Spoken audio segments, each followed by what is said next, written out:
Porque eu recebi do Senhor o que também vos ensinei. Talvez esse seja um dos textos mais conhecidos da Bíblia toda e você saiba até de cor. Todos os anos, em praticamente todos os países do mundo, igrejas de diferentes culturas, idiomas e tradições se assentam ao redor de uma mesa.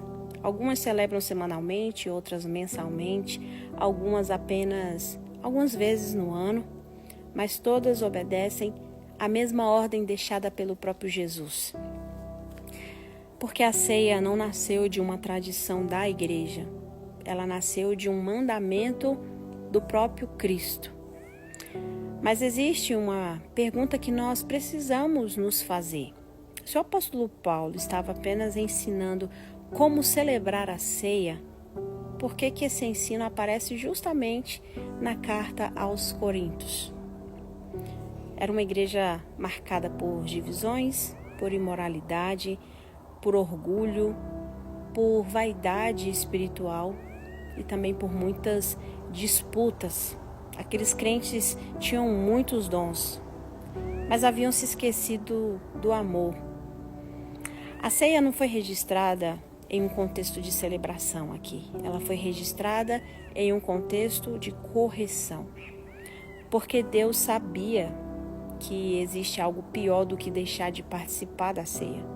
É participar da ceia sem compreender de fato o seu significado. A igreja de Corinto estava reunindo pessoas, mas não estava conseguindo alcançar os corações. Eles compartilhavam o mesmo pão, mas não compartilhavam do mesmo amor. Uns chegavam mais cedo e comiam tudo, outros permaneciam com fome, enquanto alguns se fartavam, outros eram humilhados. A mesa, que deveria anunciar igualdade diante da cruz, estava refletindo as diferenças do mundo. Então o apóstolo Paulo interrompe toda aquela confusão e diz: porque eu recebi do Senhor o que eu também vos ensinei. É como se ele estivesse dizendo: eu quero que vocês esqueçam por um instante as opiniões de vocês e voltem para aquilo que Cristo ensinou. Porque sempre que a igreja ela perde Cristo de vista, ela transforma o sagrado em costume e acabamos transformando o memorial em um ritual. A ceia nunca foi sobre pão, também nunca foi sobre o vinho, nunca foi sobre um calendário nos nossos cultos. É sobre um corpo que foi rasgado para que o nosso pudesse ser restaurado. É sobre o sangue do único homem que nunca pecou, derramado por homens que nunca conseguiriam pagar pelos próprios pecados. Quando Jesus tomou aquele pão, ele já conhecia cada detalhe das próximas horas.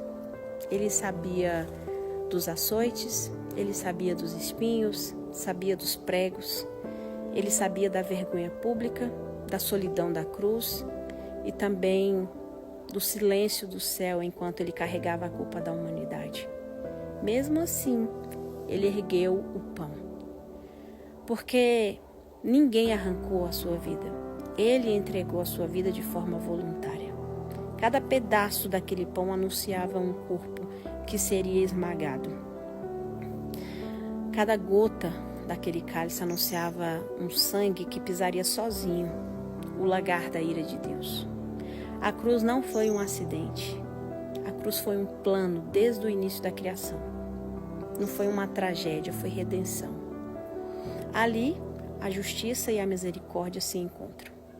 O pecado recebeu a sua condenação e o pecador recebeu mais uma oportunidade. Talvez seja por isso que Jesus disse: façam isso em memória de mim. Porque Deus conhece a nossa tendência de esquecer.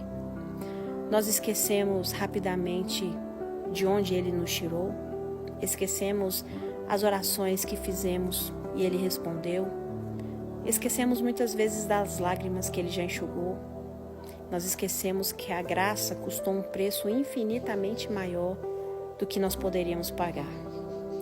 A ceia, ela tem o poder de nos obrigar a desacelerar.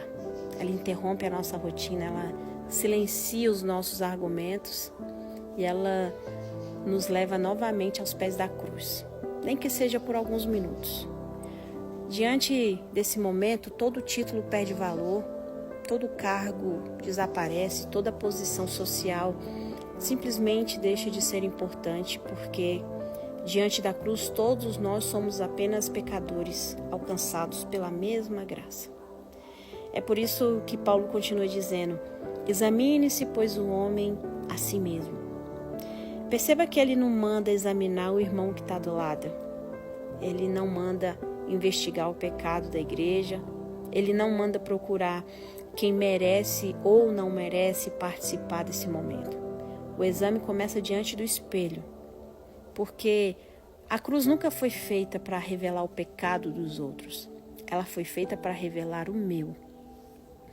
Participar indignamente da ceia não significa participar sendo imperfeito. Se fosse assim, ninguém praticamente se assentaria à mesa. Participar indignamente é tratar como comum aquilo que custou o sangue do Filho de Deus. Participar indignamente é cantar sobre a cruz sem permitir que ela crucifique o nosso próprio orgulho. É falar de perdão sem perdoar. É beber do cálice sem abandonar o pecado que fez esse cálice ser necessário. Participar indignamente é lembrar da morte de Cristo sem morrer para nós mesmos todos os dias. É por isso que o apóstolo Paulo diz que haviam muitos que estavam fracos, doentes e alguns até que haviam morrido. Não porque Deus estivesse castigando as pessoas por comerem o pão, mas é porque haviam perdido a reverência, transformaram o memorial maior em um ato, em um momento comum. E talvez esse seja o nosso maior risco hoje também. Nós conhecemos tanto a cruz que nós deixamos de nos impressionar com ela. Nós cantamos tanto sobre Jesus que já não choramos mais diante do que Ele fez por nós. Falamos da graça todos os dias, mas deixamos de viver como pessoas verdadeiramente alcançadas por ela. Então o apóstolo Paulo termina dizendo algo profundo: todas as vezes que comerdes este pão e beberdes esse cálice, anunciai a morte do Senhor. Perceba, ele não diz apenas que nós lembramos, ele diz que nós anunciamos. Sem dizer uma palavra, a igreja inteira está pregando. O pão anuncia que houve um corpo, o cálice anuncia que houve sangue, a mesa anuncia que houve uma cruz. Mas a frase não termina aí. Ela termina dizendo: até que Ele venha. Que palavras maravilhosas. Porque a ceia nunca foi apenas olhar para trás. Ela também nos ensina a olhar para frente. Todas as vezes que nós bebemos o cálice e comemos o pão, nós estamos dizendo ao céu, à terra e também ao inferno. A qualquer momento Ele volta. Cada ceia é uma contagem regressiva. Cada cálice é um lembrete de que o noivo está mais perto hoje do que estava ontem. Cada pedaço de pão anuncia que a última página da história ainda não foi escrita. Nós olhamos para a cruz, mas esperamos pelo trono. Lembramos da primeira vinda, enquanto nós ansiamos pela segunda. O Cristo que disse: "Fazei isso em memória de mim", foi o mesmo que disse e que prometeu: "Eu voltarei para vos buscar". É por isso que toda ceia carrega duas memórias: a memória de um Cristo que morreu e a espera de um Cristo que irá voltar para buscar a sua igreja. Até que um dia não haverá mais pão para representar o seu corpo, porque nós veremos o próprio Cordeiro. Não haverá mais cálice para lembrar o seu sangue, porque nós estaremos diante daquele que nos lavou. Não haverá mais memorial, porque nós estaremos face a face com aquele que hoje apenas nós nos lembramos. E naquele dia, a mesa dará lugar ao grande banquete das bodas do Cordeiro. Até lá nós continuaremos examinando o nosso coração. Continuaremos vivendo aos pés da cruz. Que nós continuemos anunciando que existe perdão e graça para quem quiser. Que nós